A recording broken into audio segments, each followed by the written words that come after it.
Ensuite, une fois arrivés sur le site, ils ont procédé à la pose de la première pierre d'une centrale solaire et le village sera entièrement électrifié pour 100 ménages. Ce projet va atténuer les effets du changement climatique pour améliorer l'accès à une électricité fiable et abordable dans les zones périurbaines et rurales en République de Djibouti et créera ainsi un environnement propice aux investissements dans le développement des systèmes hors réseau sobres en carbone.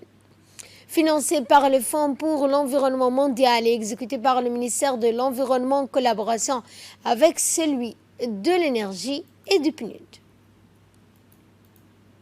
Et prenons la parole, le ministre de l'Énergie, Younis Ali Guedi, a dans son intervention remercié d'abord la population de la cité Moumina pour l'accueil qui lui a été réservé. Ensuite, il a rappelé l'objectif de ce déplacement à l'État en rappelant que l'accès à l'énergie propre à cette population est une priorité pour le gouvernement dont l'objectif principal est de léguer aux générations futures un développement respectueux de l'environnement. Il a également souligné que ce projet permettra la mise en place d'une centrale solaire d'une capacité de 60 kWh et fournira de l'électricité à plus de 5000 habitants.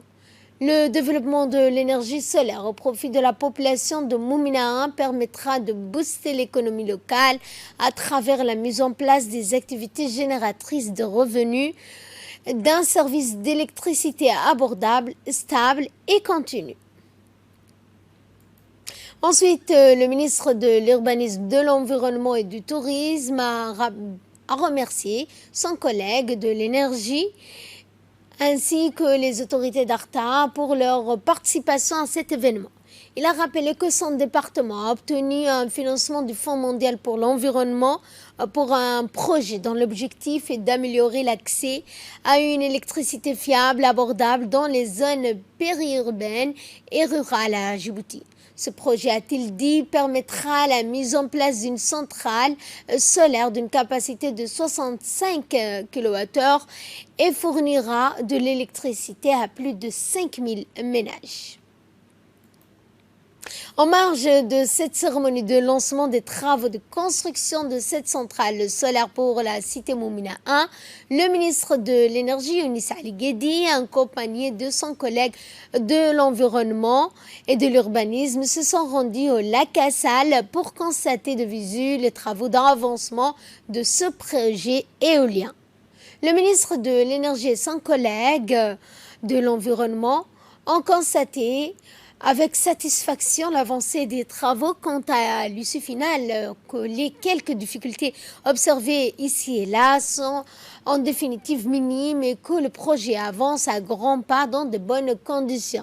Le parc éolien du Goubet est un important projet de développement pour Djibouti. Il s'inscrit également dans le cadre des ambitions climatiques visant à réduire l'émission de gaz à effet de serre de CO2 de 40% d'ici l'année 2030.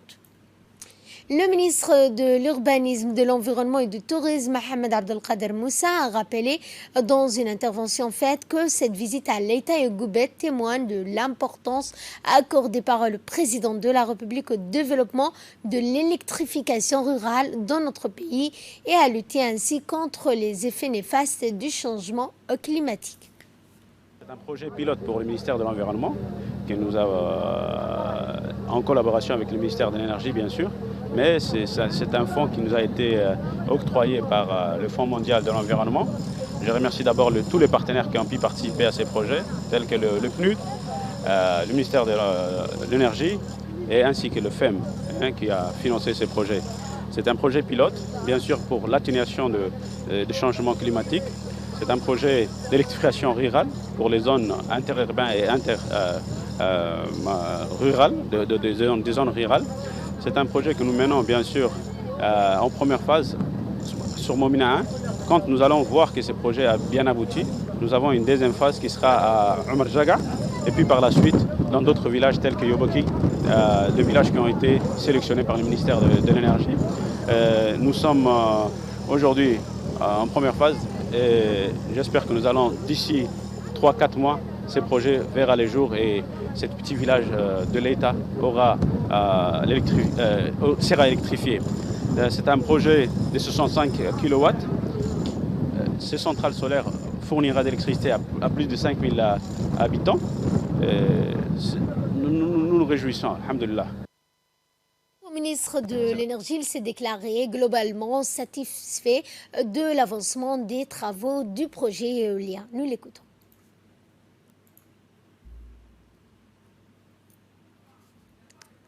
Le ministre de l'Éducation nationale et de la formation professionnelle, Moustapha Mohamed Mahmoud, a rencontré hier les chefs d'établissement pour faire le point sur la situation sanitaire, mais aussi les examens de fin d'année ainsi que l'impact des dernières pluies sur les établissements scolaires. Le ministre a d'abord souligné les efforts colossaux destinés à valoriser le corps des enseignants à travers une batterie de mesures, mais aussi en termes de carrière, que les traitements salariaux et autres avantages. L'occasion également pour lui de rappeler le pacte de performance et les hautes exigences en matière de rigueur professionnelle et de rendement en termes de qualité des enseignements prodigués. Il a ensuite rappelé l'importance de la campagne test et de vaccination pour lutter contre la pandémie du Covid-19 en milieu scolaire. Le ministre a demandé à chaque chef d'établissement de tenir un bilan quotidien du nombre d'enseignants qui se sont fait vacciner et tenir un journal de bord qui devrait remonter à la hiérarchie administrative. Le ministre a également évoqué les examens de fin d'année, à savoir l'ETI, le BEF et le bac, avec la mise en œuvre d'une plateforme numérique Classera qui servira dans les préparatifs des examens. La direction du Fonds de garantie partielle des crédits de Djibouti, conduite par son directeur général Awad Ahmed Mouati, accompagné du président du Club des jeunes entrepreneurs, ont débuté hier leur tournée d'information, de consultation dans la région d'Ali Sabieh. Lors de leur déplacement dans la région, ils ont eu une rencontre avec les jeunes entrepreneurs de la région dans leur siège. L'objectif de ces rencontres était de renforcer le climat de confiance, de proximité entre les principaux acteurs financiers et les jeunes entrepreneurs. Ont également pris part à ces échanges qui ont été riches et fructueux les membres du conseil régional ainsi que la principale banque présente dans la région d'Ali Sabieh, qu'est la BCI Mer Rouge. Rappelons également donc que ce genre d'activité a été déjà par le passé eu lieu dans les régions de l'intérieur du pays. Et cette déclaration du directeur général du Douane el-Zakat, le directeur général du Douane el-Zakat, affilié au ministère des Affaires musulmanes, de la culture et des biens waqf, Suleiman Hussein, a appelé les commerçants de la place et tous ceux qui doivent payer la zakat de profiter des derniers jours du mois béni du Ramadan pour soumettre leur zakat au Douane el-Zakat. Il a également souligné que le Douane el-Zakat a été créé grâce à une initiative lancée par le chef de l'État en 2004. Depuis, il est chargé de collecter des fonds de la zakat et de les distribuer à ceux qui le mérite, à savoir les personnes pauvres et les plus nécessiteuses. Enfin, il a profité de cette opportunité pour rappeler encore une fois les zakataires de fournir ce soutien financier au segment le plus nécessiteux de la population.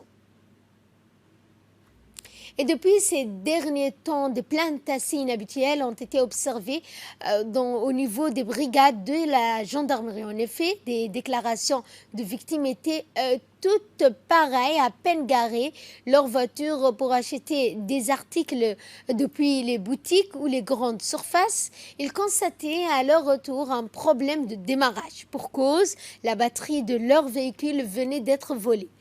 Face à cette situation, les gendarmes de la brigade du quartier 6 et 7, où la circonscription était la plus touchée par ces vols, a investi le terrain en vue d'identifier et d'interpeller le ou les auteurs présumés.